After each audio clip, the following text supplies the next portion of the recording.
Today I'd like to briefly inform you on a manufacturing company that I recently observed in their ways of communication and performing their tasks to do their job efficiently. The company is called Microlumen Incorporated, and it is set in Oldsmar, Florida. You can visit their website at www.microlumen.com if you want to know more about them.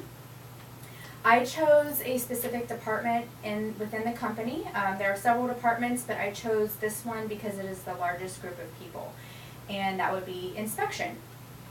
Their job is to inspect medical tubing of any defects that the tubing may have. It is set in a large lab, clean lab, with 2 people per table, and there are about 20 tables in the lab. Their job is to find product, inspect the tubing, trim the tubing to customer specifications, package, label, and ship it. The way they interact with each other is through verbally communicating and dividing up responsibilities.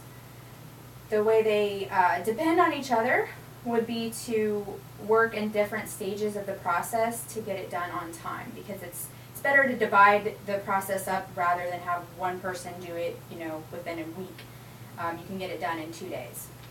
The structure of the group was clear. The manager, you knew who the manager was, and all the materials were properly organized for everyone to find them.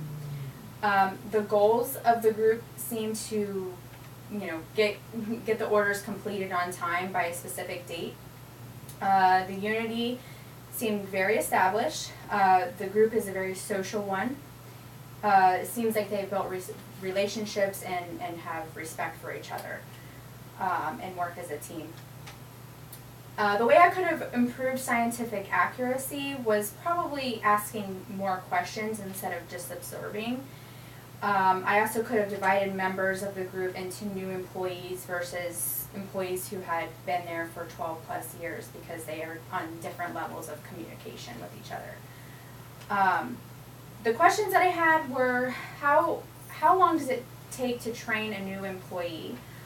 And from a Harvard Business Review source that I saw, it is a collective responsibility for the current employees to make sure that the new employee is successful, to set early expectations for that new employee, and to have patience with any questions that they may have.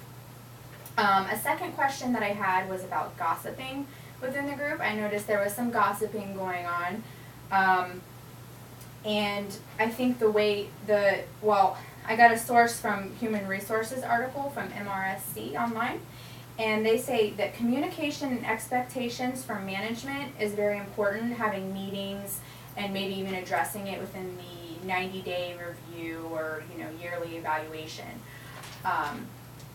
And as far as verbal and non-verbal cues from the group, I saw that verbally they ask for help, they discuss the duties between each other, and they discuss skills that they may or may not know. So if someone knows how to do something, but someone doesn't, obviously, they'll teach them, but most likely they'll do it themselves.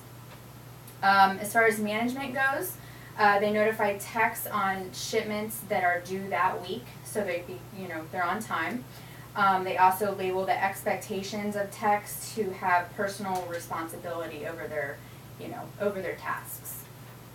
And as far as nonverbal, helping someone when they're struggling, cleaning up after and during the process, looking over the work in progress logs to get instructions and to label, say, this step has been done, now the next step needs to be done. And washing your hands and workspace after your order is complete, to prepare for the next order. And I also noticed that seat etiquette is something that's sort of important. I saw someone get up from their seat that they had been sitting in all day, and someone took it over, and there was sort of a tiff going on. So